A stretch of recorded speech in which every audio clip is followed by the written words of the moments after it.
Bueno, ¿cómo les va? Quería continuar con la catequesis titulada Jesús, el nuevo Moisés, y como el título lo indica, es una primera mirada al misterio de Jesús, así lo llama Benedicto XVI, de su libro Jesús de Nazaret. Yo extraigo esta idea, ¿no?, para esta catequesis. La primera mirada, digo, al misterio de Jesús, mediante la comparación, las analogías, las semejanzas, las diferencias que encontramos entre estas dos figuras, cada una de las cuales define una época histórica.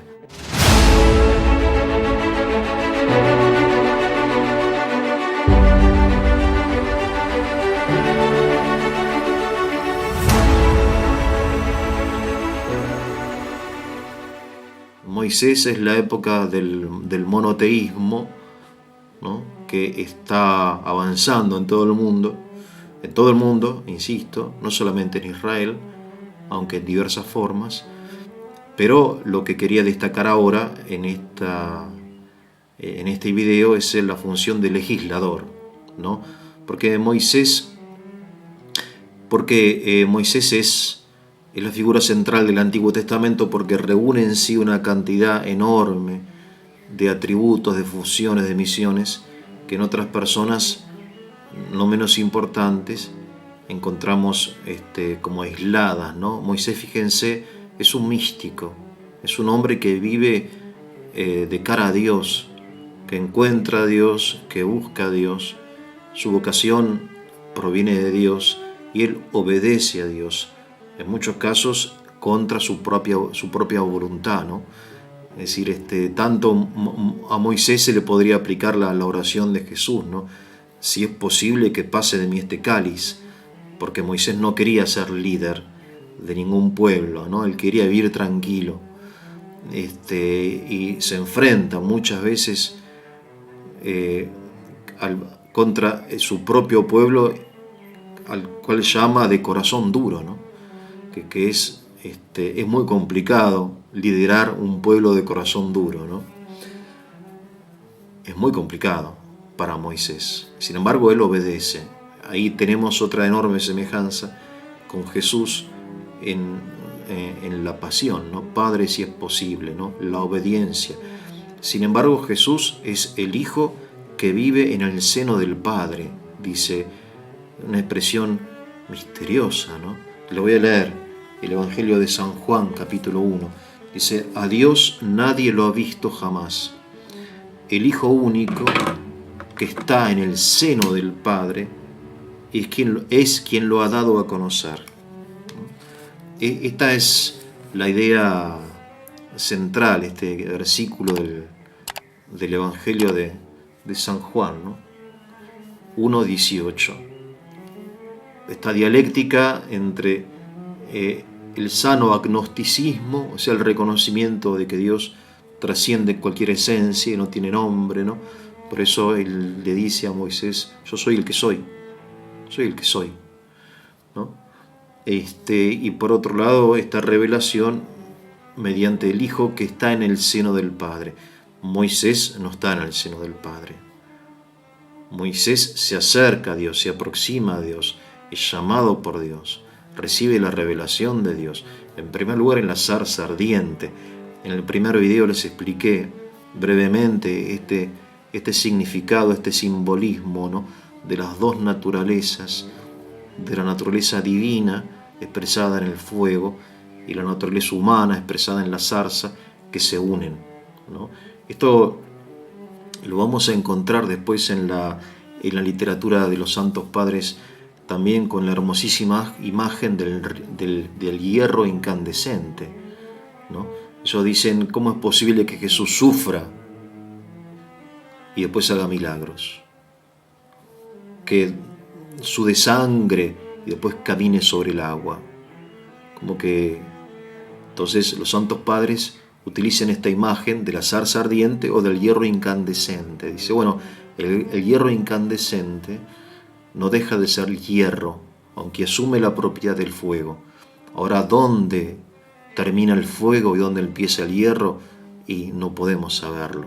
Pero la verdad es que el hierro incandescente, en cuanto hierro, corta, y en cuanto fuego, quema. Así Jesús, en cuanto hombre, sufre, en cuanto Dios hace milagros, ¿no? Esto es el misterio de las dos naturalezas en la única persona del Verbo. Esta unión, que es llamada unión hipostática en la teología, ¿no? Es permanente, se inicia en el vientre de María Santísima. Que en el caso de Moisés es el caso nuestro, del hombre de fe, que tiene fe pero duda, que quisiera ver a Dios y apenas nada, tiene como chispazos, ¿no? Como relámpagos de fe, y después vive en la oscuridad. Un poco así es la vida de la fe. Bien, vamos entonces, Moisés, y disculpen que sea tan confuso, ¿no?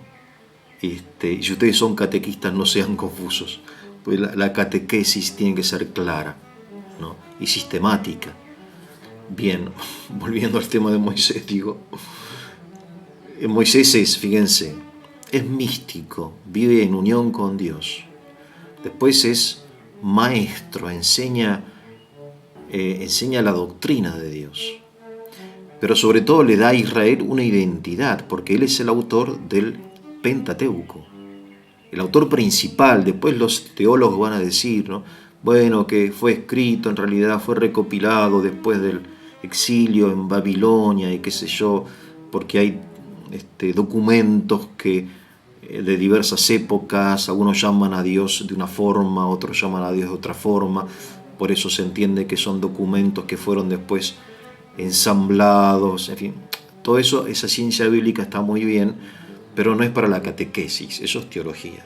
La catequesis te va a decir que Moisés es el autor principal del Pentateuco, que son los 5 primeros libros de la Sagrada Escritura, ¿no? El Génesis, el Éxodo, Deuteronomio, los Números, el Levítico. Y por eso le da a Israel, en cuanto escritor sagrado, una identidad, porque Israel conservaba todo esto en forma de tradición oral, ¿no? El tema de la creación, el autor es Moisés, ¿no? Del relato del Génesis, del pecado original. Fíjense qué hombre extraordinario, ¿no? Obviamente todo esto no sin la ayuda de Dios, es un instrumento de Dios, pero ¿qué instrumento? Él escribe, concibe, diseña estos libros que sirven de alimento para todo el pueblo de Israel y para hasta el día de hoy y para siempre, ¿no? El libro del Génesis y del Éxodo. Después Moisés es un líder político, él se enfrenta al faraón y le anuncia las plagas si no va a qué sé yo, y guía, es un guía muy paciente, pero también tiene enojos terribles, ¿no? Cuando baja del monte Sinaí y ve al pueblo adorando al becerro de oro y qué sé yo, se enoja muchísimo, los castiga muy firmemente, es muy duro, ¿no? Esto es el señorío de Dios. Ustedes recuerdan lo que le dije en el primer video. En el Antiguo Testamento la principal imagen de Dios es el Señor, ¿no? El Kyrios en griego, Kyrios. En cambio en el Nuevo Testamento es el Padre, ¿no? No tenemos que olvidar, sin embargo, que el Padre es el Señor.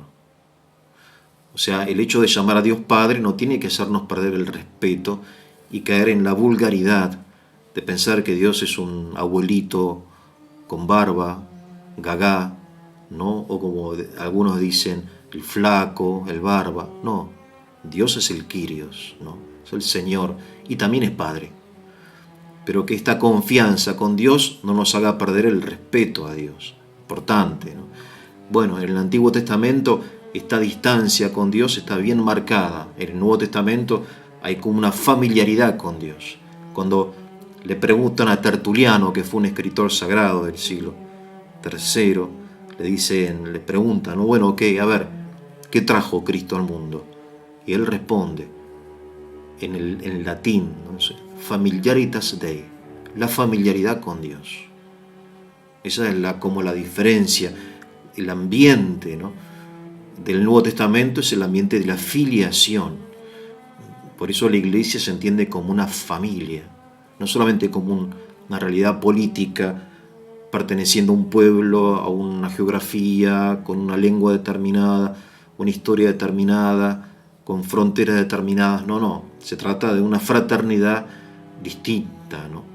Una fraternidad que es un ideal utópico en gran parte, pero sin embargo es verdad que en definitiva los hombres somos hermanos, ¿no?, aunque nos tratemos como enemigos. Bien, volviendo a Moisés, legislador, entonces, es un guía, es un maestro, ¿no?, escritor sagrado, dije, profeta, ¿no? Se levantará un profeta como yo en Israel, dice Moisés, acá lo tengo escrito, Deuteronomio 18:15, ¿no?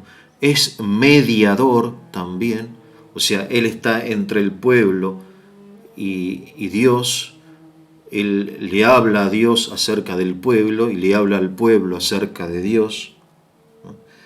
Y bueno, pastor. Como legislador, entonces Moisés es el instrumento mediante el cual Dios le da al pueblo la ley de la alianza. Si el pueblo cumple esta ley, que son los 10 mandamientos, que son los mandamientos de hoy y de siempre, Dios va a estar con el pueblo, ¿no? Son 3 mandamientos relacionados con Dios, ¿no? Yo soy un solo Dios, adorarás al Señor, amarás al Señor tu Dios, qué sé yo. Bueno, no tomarse el santo nombre de Dios en vano, segundo, ¿no? Santificará las fiestas, tercero. Bueno, hay muchas redacciones, las redacciones del Antiguo Testamento, las redacciones de la catequesis. El 4º mandamiento, honrarás a tu padre y a tu madre, bien, también en forma positiva, y después los otros 6 mandamientos son en forma negativa, ¿no? No matarás, no harás esto, ¿no? No cometerás adulterio, no levantarás falso testimonio ni mentirás, no robarás lo ajeno, qué sé yo, etcétera, ¿no? No desearás la mujer de tu prójimo. En fin, los 10 mandamientos que son la ley mosaica, la ley moral, en definitiva es la ley natural, van a decir los santos padres, ¿no? Esta ley mosaica es asumida por Cristo, no es suprimida, sino asumida y perfeccionada. Por eso es importante en esta comparación, esta analogía histórica entre Moisés y Jesús, comparar de alguna manera esta ley, el decálogo de Moisés, los 10 mandamientos, que a propósito son también las normas de la ética natural y de la sociedad que quiere vivir tranquilamente, ¿no?, sin matarse los unos a los otros, ¿no? En definitiva, esta ley viene a ser resumida en palabras de Cristo de la siguiente forma, como la ley de oro de la ética: no hagas a los demás lo que no quieres que te hagan a ti. Así de simple. O haz a los demás, o trata a los demás como quieres que te traten a ti. En esta ley, dice Jesús, están Moisés y los profetas. Sin embargo, Él va más allá. Él nos enseña otras cosas mucho más difíciles, que son las bienaventuranzas, ¿no?, que es una ley superior, que no podemos entender si todavía no hemos entendido o cumplido la ley anterior, ¿no? Por eso, de alguna manera, para llegar al Nuevo Testamento hay que pasar por el Antiguo Testamento. No se puede llegar a las bienaventuranzas sin pasar por los mandamientos, ¿no? Sería ilusorio pensar que uno es hijo de Dios y vive la filiación con Dios si no se libera del mal, si no se aparta del mal en sus formas más primitivas, que pueden ser, no sé, el adulterio, la mentira, el robo, el asesinato y qué sé yo, ¿no?, la idolatría, etc. Pero lo que importa aquí es fundamental, y fíjense, traten de entender, de sentir esto, ¿no?, de representarse lo que significó en aquella época el hecho del decálogo, de las tablas de la ley, tan importante que esas tablas son guardadas como el tesoro más grande, porque lo que tiene de más grande el pueblo de Israel es la ley, ¿no? Es la ley, es el pueblo de la ley divina. Entonces son estos dos elementos lo que constituyen la conciencia de Israel. El único Dios, la ley, ¿no? Y en tercer lugar el sacerdocio, que está representado por el hermano de Moisés, que es Aarón, ¿no? Aarón es la cabeza sacerdotal, y Moisés se dedica detalladamente y cuidadosamente a explicar cómo deben ser los ritos de Israel, que son como especie de sacramentos, ¿no? De signos visibles de la presencia de Dios en el mundo, ¿no? El templo, el arca de la alianza, los holocaustos, los sacrificios, los diversos tipos, las fiestas que tienen que guardar, fundamentalmente la Pascua, ¿no? Porque cada año el pueblo de Israel tiene que recordar el hecho del cruce del Mar Rojo. Ustedes recordarán que en los dinteles de las puertas de los judíos se pintan esos dinteles, las puertas, ¿no? Con la sangre del cordero. La sangre del cordero. Todo esto es muy interesante y muy importante, porque después cuando señalen a Jesús, como lo hace Juan el Bautista, como el Cordero de Dios, muchos van a entender, como nosotros entendemos, que aquella sangre de aquel Cordero que liberó a los hijos de Israel de la muerte, era figura, era tipo, dicen, ¿no? Tipo en griego, como figura e imagen de la realidad, como sombra de una realidad que es la sangre de Cristo. Por eso esta analogía entre Moisés y Jesús no es solamente una analogía entre dos personas, sino entre dos mundos simbólicos, dos mundos doctrinales, dos mundos morales que se relacionan el uno al otro como, vuelvo a repetir, lo imperfecto a lo perfecto. Bien, acerca de Jesús, el Hijo de Dios, obviamente cuando Jesús habla de Dios como de su Padre, Él dice mi Padre, y en muchos lugares dice mi Padre y vuestro Padre, como diciendo que aunque somos hijos, no lo somos de la misma forma, ¿no? Hay que decir que Jesús es el Hijo eterno del Padre. Esto hay que explicarlo dentro de la catequesis de la Santísima Trinidad. En Moisés, Dios no admite ningún tipo de pluralidad. Al contrario, todo lo que amenace la pluralidad de Dios o la divinidad de Dios viene a ser rechazado. Por eso en el Antiguo Testamento se rechazan las imágenes, ¿no? Porque la imagen está relacionada con la idolatría. En cambio, en el Nuevo Testamento, cuando Jesús es el Dios hecho hombre, entonces las imágenes no solamente no son rechazadas, sino que cobran un sentido absolutamente distinto. Esto es importante entenderlo y que lo entiendan nuestros hermanos protestantes, que aún con todo respeto deben saber diferenciar honestamente lo que es una imagen sagrada de un ídolo, ¿no?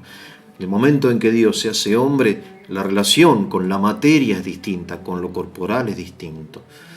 El hecho de que Dios se haya hecho hombre nos indica una pedagogía divina que se aplica a toda la vida cristiana. Y esa pedagogía responde al siguiente principio: conocer lo invisible mediante lo visible. Por eso las imágenes, como los sacramentos, como los cantos, como los ritos, son como ventanas visibles a un mundo invisible. Son como realidades, como una moneda que tiene dos caras, una cara visible y la otra invisible, ¿no? Y esto hay que sentirlo, esto es así. Nadie le reza a una imagen, no somos tontos. Como tampoco cuando yo veo la foto de mi querida madre y de mi querido padre, los veo a ellos, no es que vea la foto o un papel, ¿no? Bien, esto es importante, esto Me refiero que en el mundo cristiano las cosas no son como en el mundo mosaico. Es otra era, literalmente otra era. Entonces hay que adecuarse a esta nueva era donde lo corporal es lo material, la humanidad de Cristo es sacramento de salvación.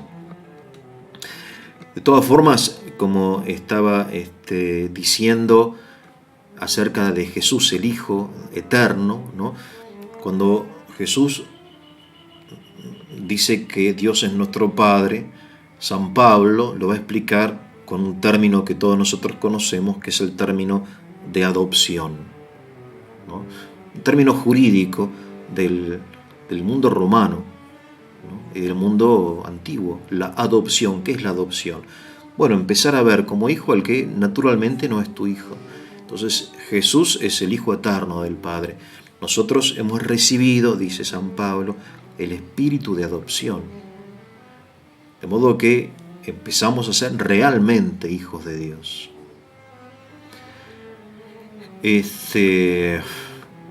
Y esta adopción es tan importante y es tan querida por Dios como el hijo natural. O sea, no de modo idéntico, obviamente, pero en términos humanos. Ustedes pregunten a un padre a quién aman más, a su hijo adoptivo, a su hijo natural, van a decir, bueno, lo amo, sí, es lo mismo, ¿no? Porque el hijo adoptivo es el hijo deseado, que yo quiero. Esto es importante, creo, entenderlo para no disminuir, no subestimar el carácter real de la filiación nuestra, ¿no? Por eso en el Nuevo Testamento estamos llamados a vivir la filiación en Cristo, a través de Cristo, por el Espíritu Santo, ¿no? Ya que es el Espíritu Santo, dice San Pablo, y con esto termino, el que nos hace invocar a Dios Padre. Solamente podemos llamar a Dios Padre movidos por el Espíritu Santo, cosa que era desconocida en la época de Moisés. Por eso, fíjense, la historia sagrada, la historia universal, tiene un sentido, en este caso, progresivo, ¿no? Moisés es anterior a Cristo y era necesario o conveniente que Dios revelase en primer lugar su existencia, su perfección, su señorío, y después revelase su paternidad. Y para revelar su señorío utiliza a Moisés y hace con el pueblo una alianza, ¿no? Una alianza que implica el cumplimiento de la ley. En cambio, en Cristo Dios revela no solamente su señorío, sino su paternidad, y hace una alianza mediante la gracia, es decir, la misericordia, la gratuidad. Bueno, espero que haya sido de su interés. Les recomiendo leer, si así lo desean, el capítulo, que es un prólogo del libro de Benedicto XVI, su libro Jesús de Nazaret. El capítulo se titula Una primera mirada al misterio de Jesús. Si tienen preguntas, con gusto intentaré responderlas. Que tengan un muy buen día.